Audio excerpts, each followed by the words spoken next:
आज हम डिस्कस करेंगे बायो जियोकेमिकल साइकिल के बारे में। तो अगर हम बात करें बायो जियोकेमिकल साइकिल की कि ये क्या होता है, तो बायो जियोकेमिकल साइकिल बेसिकली एक पाथवे होता है। तो ये एक ऐसा पाथवे होता है जिससे कि केमिकल सब्सटेंसेस मूव करते हैं through biotic and abiotic components या कंपार्टमेंट्स ऑफ अर्थ। यानी एक ऐसा सिस्टम जिससे कि केमिकल सब्सटेंसेस मूव करते हैं लिविंग और नॉन लिविंग पार्ट से। अब हम बात करें लिविंग पार्ट की, तो लिविंग क्या है? Biotic components. बायोटिक कंपोनेंट्स कौन से कंपोनेंट्स होते हैं? जैसे कि लिविंग ऑर्गेनिजम्स, जैसे कि प्लांट्स, एनिमल्स और माइक्रो ऑर्गेनिजम्स जैसे बैक्टीरिया वगैरह।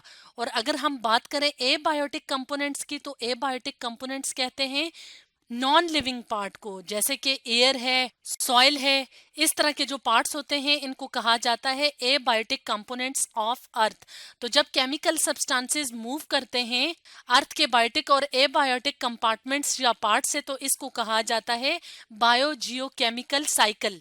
जैसे कि अगर हम इस डायग्राम की मदद से देखें, तो यहाँ पे हमें एरोस क्या चीज शो कर रहे हैं कि डिफरेंट जो सब्सटेंसेस हैं वो मूव कर रहे हैं बायोटिक और एबायोटिक कंपार्टमेंट्स ऑफ अर्थ से। यानी यहाँ पे कुछ जो सब्सटेंसेस हैं वो यहाँ से मूव करते हैं, जमीन में आते हैं, जमीन में लिविंग ऑर्गेनिजम्स इन चीज़ों को, इन न्यूट्रिएंट्स को इस्तेमाल करते हैं, जैसे कि एनिमल्स हैं।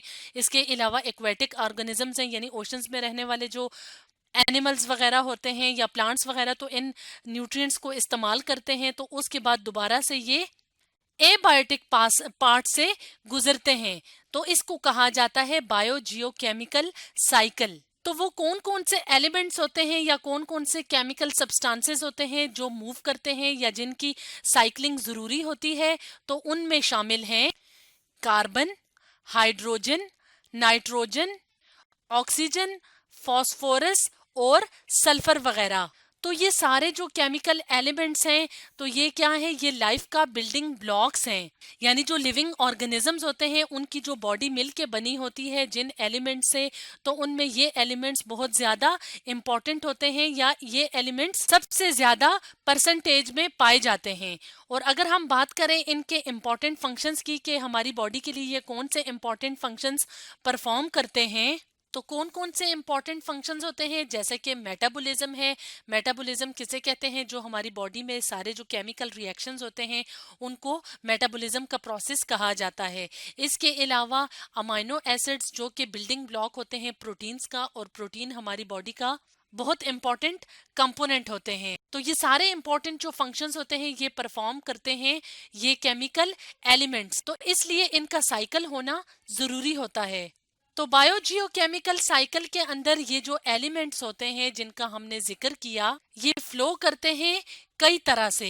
ये फ्लो करते हैं फ्रॉम नॉन लिविंग या एबायोटिक कंपोनेंट से ऑफ द बायोस्फीयर। बायोस्फीयर किसे कहते हैं? सम ऑफ ऑल द इकोसिस्टम्स, यानी तमाम जो इकोसिस्टम्स के अंदर जो एबायोटिक कंपोनेंट्स होते हैं वहां से ये एलिमेंट्स फ्लो करेंगे और कहाँ तक जाएंगे? लिविंग कंपोनेंट्स तक, जिन्हें बायोटिक कंपोनेंट्स भी कहा जाता है। तो हमारे जो मेजर इकोसिस्टम्स होते हैं उसके अंदर जो लिविंग कंपोनेंट्स होते हैं, मेजर इकोसिस्टम कौन से?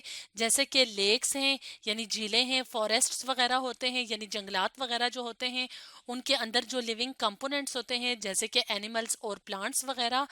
तो इनके सर्वाइवल के लिए क्या चीज जरूरी है? इनके सर्वाइवल के लिए जरूरी हैं तमाम केमिकल एलिमेंट्स। और ये केमिकल एलिमेंट्स क्या करते हैं? ये केमिकल एलिमेंट्स इन्हीं बायोटिक कंपोनेंट्स जो होते हैं यानी प्लांट्स और एनिमल्स, इनकी बॉडी के सेल्स का इंपॉर्टेंट पार्ट्स बनाते हैं। यानी ये बिल्डिंग ब्लॉक ऑफ लाइफ हैं, इंपॉर्टेंट कंपोनेंट्स जिनका हमने वीडियो के स्टार्ट में जिक्र किया था। तो इनका रिसाइकल होना जरूरी है। यानी एक दफा जब ये बायोटिक कंपोनेंट या लिविंग ऑर्गेनिजम्स की बॉडी का पार्ट बन जाते हैं, उसके बाद जब लिविंग ऑर्गेनिज्म की डेथ वगैरह हो जाती है तो दोबारा से सॉइल में शामिल होते हैं, या ये जो एलिमेंट्स होते हैं ये दोबारा से एटमॉस्फेयर में शामिल हो जाते हैं ताकि ये अवेलेबल हो जो बाकी के लिविंग ऑर्गेनिजम्स हैं उनके लिए। तो इनका रिसाइकल होना इन केमिकल एलिमेंट्स का, जैसे कि कार्बन है, वाटर है, सल्फर है, फास्फोरस है, इनका रिसाइकल होना बहुत जरूरी होता है। तो बायोजियोकेमिकल साइकिल के अगर हम मुख्तलिफ पार्ट्स की बात करें तो बायोजियोकेमिकल साइकिल में न्यूट्रिएंट रिजर्वायर या न्यूट्रिएंट पूल वाला पार्ट होता है, यानी वो कंपार्टमेंट्स अर्थ के या वो जगह जहां पे न्यूट्रिएंट्स अवेलेबल होते हैं लिविंग ऑर्गेनिजम्स को, तो वो क्या है, न्यूट्रिएंट पूल का काम करता है बायोजियोकेमिकल साइकिल के लिए।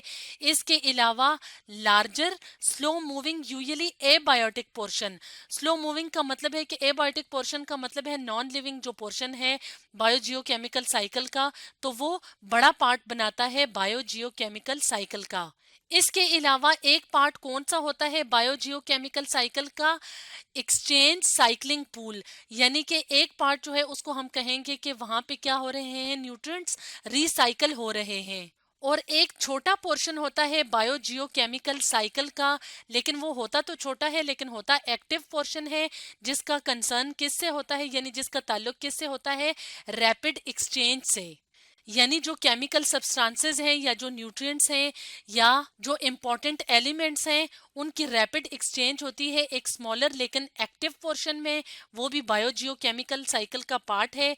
यानी बायोटिक और एबायोटिक एस्पेक्ट्स जो हैं इकोसिस्टम के, उनके दरमियान जब एक्सचेंज वाला पार्ट होता है वो छोटा होता है लेकिन एक्टिव पोर्शन होता है। तो इस तरह से बायोजियोकेमिकल साइकिल के मुख्तलिफ पोर्शंस होते हैं। तो बायोजियोकेमिकल साइकिल्स में मुख्तलिफ किस्म के साइकिल्स होते हैं, जैसे कि कार्बन साइकिल है, नाइट्रोजन साइकिल है, फास्फोरस साइकिल है, वाटर साइकिल है। तो हम डायग्राम की मदद से वाटर और कार्बन साइकिल को देख लेते हैं। तो यहाँ पे हम अपने सामने इस डायग्राम को ले आते हैं जो कि क्या शो कर रही है, वाटर साइकिल को।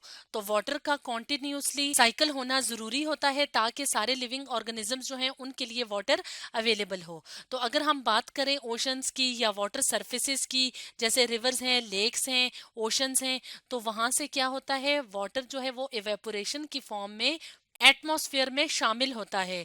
तो यानी जब सूरज की रोशनी पड़ती है या टेम्परेचर हाई होता है तो वाटर का जो ये वाटर सरफेसेस होती हैं यहाँ से पानी आबी बुखारात की शक्ल में एटमॉस्फेयर में शामिल होता है। यहाँ पे कंडेंसेशन का प्रोसेस होता है, यानी वाटर के मॉलिक्यूल्स जो हैं यहाँ पे मिलते हैं। उसके बाद प्रिसिपिटेशन का प्रोसेस होता है, यानी बारिश होती है और बारिश का जो पानी है वो ज़मीन में शामिल होता है। तो इसी पानी को प्लांट्स इस्तेमाल करते हैं, बाकी के लिविंग ऑर्गेनिजम्स भी इस पानी को इस्तेमाल करते हैं। उसके बाद सरफेस रन ऑफ का मतलब है कि बाकी जो पानी होता है तो वो क्या हो जाता है, वो दोबारा से वाटर बॉडीज के साथ मिल जाता है, जैसे कि रिवर्स, लेक्स, ओशंस में शामिल हो जाता है ये बारिश वाला पानी। तो इस तरह से वाटर जो है वो हमारे इकोसिस्टम में साइकिल करता रहता है, जो कि जरूरी होता है। इसी तरह अगर हम बात करें एक और बहुत इंपॉर्टेंट एलिमेंट की, जिसका नाम है कार्बन, जो कि लिविंग ऑर्गेनिजम्स की बॉडी का सबसे ज्यादा पोर्शन बनाता है, यानी सबसे ज्यादा परसेंटेज हमारी बॉडी में जिस एलिमेंट की होती है उनमें शामिल हैं चार एलिमेंट्स, ऑक्सीजन, कार्बन, हाइड्रोजन और नाइट्रोजन। तो उन चार एलिमेंट्स में एक कार्बन भी है जो कि हमारी बॉडी का बहुत इंपॉर्टेंट हिस्सा बनाता है और एबंडेंट है, यानी ज्यादा क्वांटिटी में इसकी परसेंटेज मौजूद होती है। तो इस तरह से बायोजियोकेमिकल साइकिल में एक होती है कार्बन साइकिल, तो ये भी जरूरी है। तो अगर हम यहाँ पे देखें, यहाँ पे एटमॉस्फेयर में जो कार्बन डाइऑक्साइड होती है उसको ग्रीन प्लांट्स इस्तेमाल करते हैं अपना फूड बनाने में, और फूड बनाने के प्रोसेस को फोटोसिंथेसिस का प्रोसेस कहा जाता है। तो फोटोसिंथेसिस के प्रोसेस में प्लांट्स जो हैं वो जमीन से पानी लेते हैं, एटमॉस्फेयर से कार्बन डाइऑक्साइड लेते हैं और सनलाइट की मौजूदगी में क्लोरोप्लास्ट के अंदर फूड बनता है। इस प्रोसेस को कहा जाता है फोटोसिंथेसिस। तो इसी फूड को प्लांट्स खुद भी इस्तेमाल करते हैं और बाकी के जो ऑर्गेनिजम्स होते हैं जैसे एनिमल्स वगैरह होते हैं वो डायरेक्टली या इनडायरेक्टली डिपेंड करते हैं इन प्लांट्स के ऊपर। अब जब एनिमल्स इसको इस्तेमाल करते हैं मतलब फूड के तौर पे, तो ये जो कार्बन है ये पार्ट बन जाती है कंज्यूमर्स की बॉडी का। कंज्यूमर जो कि प्रोड्यूसर्स को इस्तेमाल करते हैं। प्रोड्यूसर्स क्या हैं, जो कि अपना फूड खुद प्रिपेयर करते हैं, जैसे कि ग्रीन प्लांट्स। कंज्यूमर क्या है, जैसे कि यहाँ पे हम हर्बीवोर देख रहे हैं जो कि डायरेक्टली ग्रीन प्लांट्स को एज ए फूड इस्तेमाल करते हैं। तो ये कार्बन अब इनकी बॉडी का हिस्सा बन गया है। तो अब जब लिविंग ऑर्गेनिजम्स जिसमें प्लांट्स और एनिमल्स दोनों शामिल हैं, तो जब ये रिस्पायर करते हैं, रिस्पायरेशन के प्रोसेस के दौरान ये ऑक्सीजन को अंदर लेके जाते हैं अपनी बॉडी के और कार्बन डाइऑक्साइड को रिलीज करते हैं। तो ये कार्बन डाइऑक्साइड दोबारा से एटमॉस्फेयर का पार्ट बन जाती है। इसके अलावा जब लिविंग ऑर्गेनिजम्स जैसे कि प्लांट्स और एनिमल्स वगैरह की जब डेथ हो जाती है और जब उनकी डिकम्पोजिशन होती है, यानी जब वो गल सड़ जाते हैं, तो वो दोबारा से जमीन का हिस्सा बन जाते हैं। यानी ये बॉडी जो है दोबारा से गलने सड़ने के बाद इसके अंदर जो एलिमेंट्स होते हैं, नाइट्रोजन, कार्बन, ये दोबारा से जमीन का हिस्सा बन जाते हैं। तो इस तरह से ये फॉसल फ्यूल्स का भी पार्ट बन जाते हैं या ये दोबारा से एटमॉस्फेयर में शामिल हो जाते हैं। तो यहाँ पे हम कार्बन की बात कर रहे हैं। तो अगर हम बात करें फैक्ट्रीज की, तो फैक्ट्रीज से भी जब फ्यूल्स, ये वाले फ्यूल्स जब इस्तेमाल होते हैं फैक्ट्रीज वगैरह के अंदर, कारखानों में, तो उनकी जब कंबस्टन होती है, जब उनके बर्निंग होती है, तो उसके बाद दोबारा से कार्बन डाइऑक्साइड यहाँ से रिलीज होती है जो कि एटमॉस्फेयर में दोबारा से शामिल हो जाती है। तो इस तरह से कार्बन जो कि बहुत इंपॉर्टेंट एलिमेंट है, हमारे बायोजियोकेमिकल साइकिल का पार्ट है, तो ये दोबारा इसका रिसाइकल होना बहुत ज़रूरी होता है। तो इस तरह से बाकी के एलिमेंट्स भी नेचर में या इकोसिस्टम में बायोटिक और एबायोटिक कंपोनेंट्स में साइकिल होते रहते हैं। तो आज हमने पढ़ा बायोजियोकेमिकल साइकिल के बारे में।